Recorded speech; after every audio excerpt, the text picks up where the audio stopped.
Pak Muslimin, Master Kesehatan Masyarakat, ya, lulusan Universitas Diponegoro, Semarang.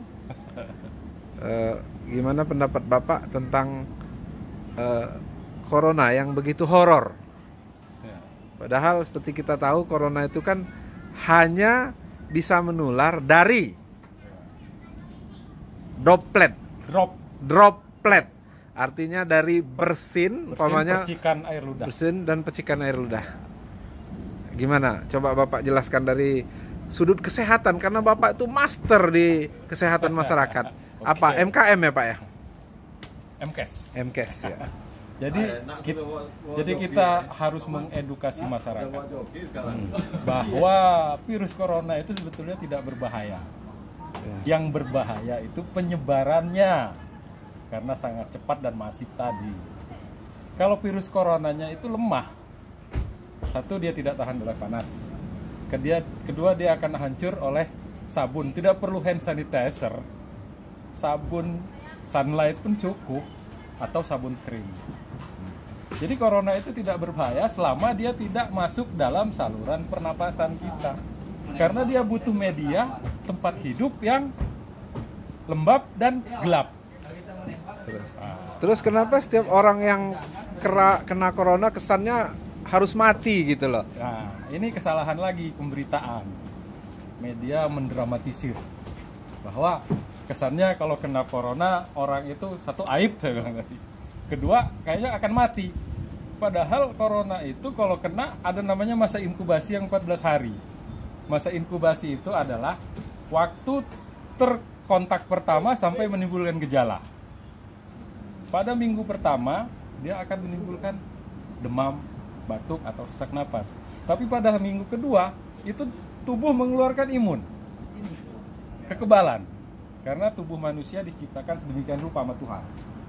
Dia mengeluarkan kekebalan, ke-8, ke-9, ke-10 itu mulai sembuh total, ke-14.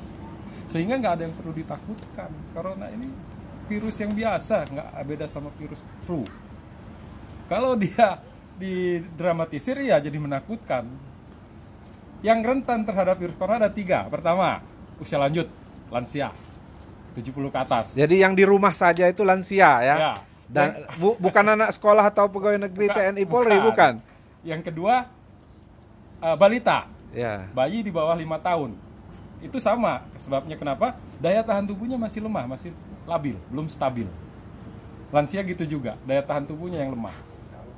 Yang ketiga, orang yang mempunyai penyakit kronis, entah itu TBC, entah itu hepatitis, entah itu liver, entah itu ginjal yang menahun. Nah, itu yang berbahaya. Jadi kalau buat orang yang tidak punya penyakit kronis, tidak punya bukan lansia dan balita, saya rasa aman-aman saja. Kenapa harus di rumah saja?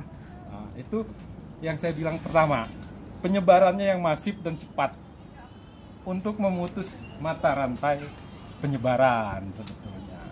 Ya, itu bisa diterima, bisa tidak kebijakan. Disesuaikan kondisi kalau menurut saya. Ya, jadi artinya segala sesuatu itu harus dipandang dari sudut kesehatannya yang real, jangan dimasuk-masukin unsur politik, apalagi mau dipraktis-praktisin. Udahlah, masyarakat nggak boleh keluar rumah, di rumah aja katanya kan. Jaga jarak. Siapa yang ngasih makan? Iya, dengan orang yang nggak bersin aja harus jaga jarak. Mesti kita jangan deket-deket paman. Iya. 1 meter. 1 meter.